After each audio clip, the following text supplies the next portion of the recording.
Hello again, Year 6. So today within our English session, we're thinking about how we can move our use of skills with our emotive language, our rhetorical questions, and our conjunctions to start to plan a persuasive advert. So the idea here is you're going to utilize your knowledge of Charles Dickens, primarily from A Christmas Carol, but maybe from other texts as well. You're going to think about how you've seen with the Roald Dahl advert, how somebody was trying to persuade somebody to go there, and you're going to try then and creatively persuade people. It might be somebody in your house, it might be Mr. Day, to come to your Dickens land, whatever you're going to call Dickens land. We're going to work through the steps on this, and once you've worked through the steps on this, you should have completed 2 pieces of work. Okay, a bit of a recap sheet, and then additionally a planning sheet. So with the recap sheet, what we've got is one of our no-shows. So those different skills, rhetorical questions, emotive language, range of conjunctions, and the other ones as we go through, we can see them listed, those things that we know a good persuasive advert would feature. Now, this is on your sheet that's come out as part of today's pack. And the vast bulk of this is left blank. Now, if you're super duper and you find this relatively comfortable, great. So if you're Fatima, if you're Imani, and you're confident with your writing like Jeremiah and like Kanya are, and you're really ready to go, then great. Don't worry about listening for the next minute. You can turn the volume off. If you are not quite sure exactly how you can show that skill that you know you need to show, then what I'd like to do is give you a couple of 3 examples. Once you've looked at these examples, you might put them in your template, and then you can fill in the other gaps yourself, because it's just a bit of a practice to remind you of how to use those skills. So we're going to show you some skills, show you some examples of these different skills, and you're going to think where they should go. Okay, that'll make more sense in a second. So we've got exciting experience. You'll want to visit because it's amazing. You've got surely you would not want to miss out. And finally, only an idiot will pass up an offer like this. It should say offer rather than off. Sorry about that. Bit of a typing error. Okay, so we've got those 4 elements. Pause the video now and think about where they should go on this table. Pause the video and think where they should go. Okay. Carrying on now, what you might want to do is in pencil or pen, write them in the section of your template where you think they should go. So within your pack today, you've got this no-show grid.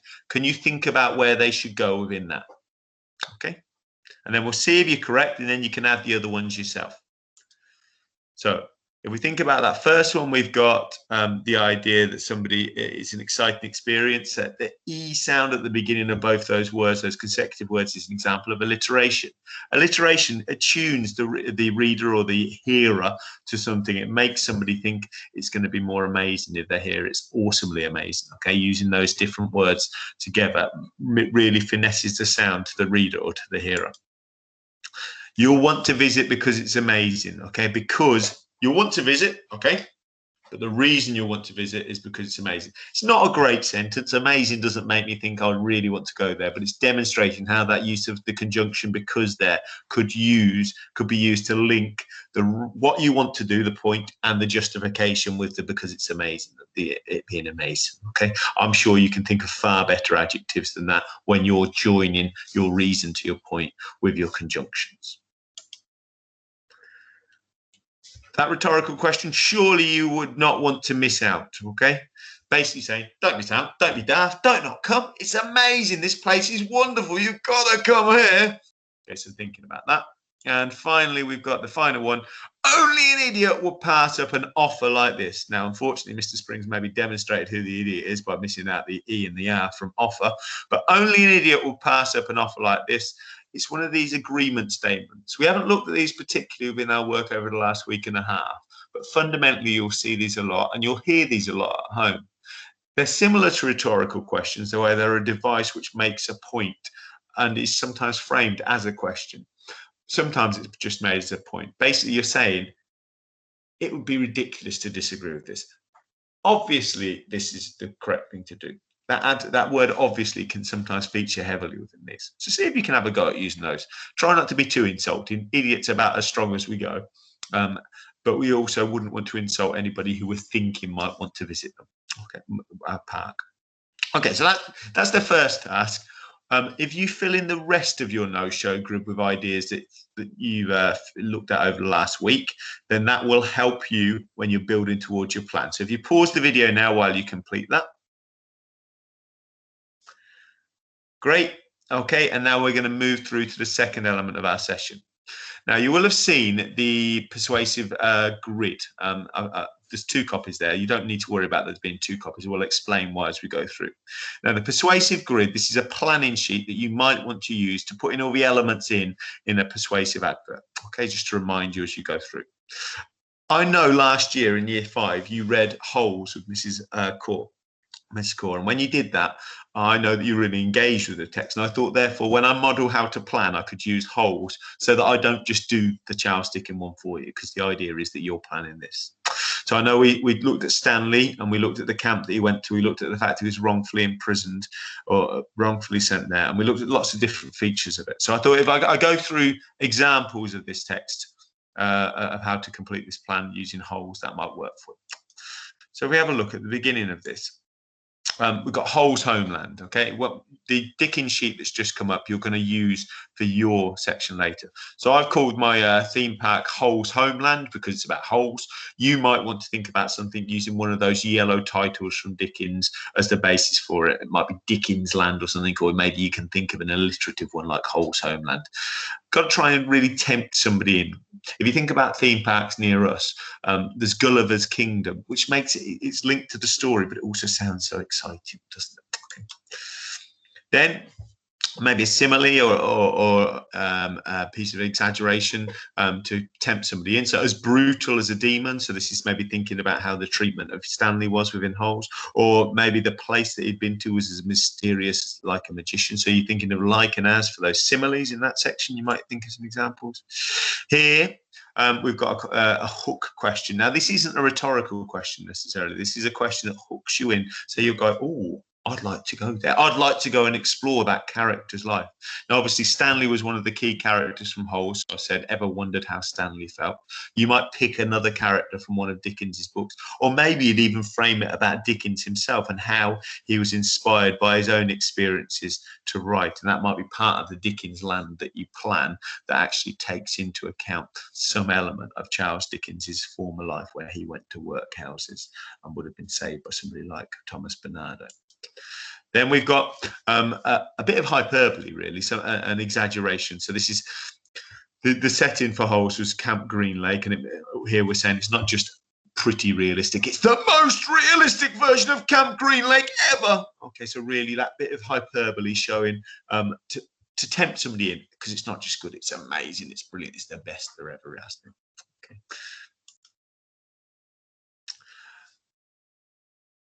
Those rhetorical questions. Would you have liked to go to the camp? Okay, obviously you wouldn't. Anybody who's read Holes would not want to have gone there. So therefore, you've got that rhetorical question. Doesn't need answering.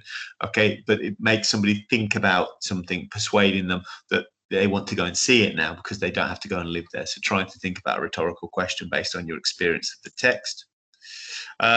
So we've got the idea it's not just realistic-ish, it's engagingly realistic, engagingly authentic. We've got the idea then you don't want to go there soon. You don't want to go there next month. You want to go there now, imminently. So we've got the adverb of time there, imminently, is telling us that we want to experience it, not just visit, because experience makes it sound much more holistic, like it's a whole experience. So we're going to experience it imminently. So trying to use those impressive verbs and adverbs. Here we've got a bit of alliteration again. We might have used alliteration already within our title for our theme pack, but here we've got the idea of trying to use some alternative alliteration there. And finally, we've got the element where we can see something special about how we can get in today. So it might be especially cheap this week, this month, this year, or it might be that if I go on a school day, it's cheaper. So sometimes you'll see this on all kinds of things people are trying to sell you. It's either to go to or to buy, and where there's that special offer that tempts you in. And again, that can be used in some quite impressive language to tempt somebody in. So this is how I would have persuaded somebody to try and come to Holes Homeland. And what I'd like you to do on the template that you've got on your sheet, and you can see now on the left-hand side of the screen, I'd like you to try and plan for your Dickens world how you tempt somebody in, how you attract somebody in. Now, if you've done some work on Dickens yesterday and you've had a look at trying to really furnish your knowledge of Dickens, great. If you're just basing this on Christmas Carol, that's fine as well. We read that story together, so we know about Marley. We know about Scrooge and the three ghosts who came to visit him and the little boy who he saw. We know about all those characters and the Cratchits and how their family was changed by the end of the story due to the revelations that affected Scrooge. So you might just do it as a Christmas Carol land, but you might think of a better title.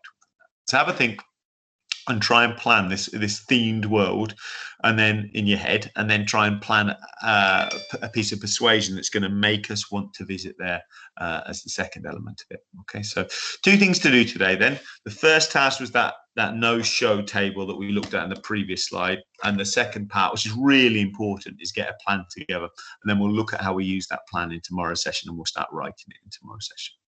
Thank you for listening, Year 6. I look forward to seeing you again soon.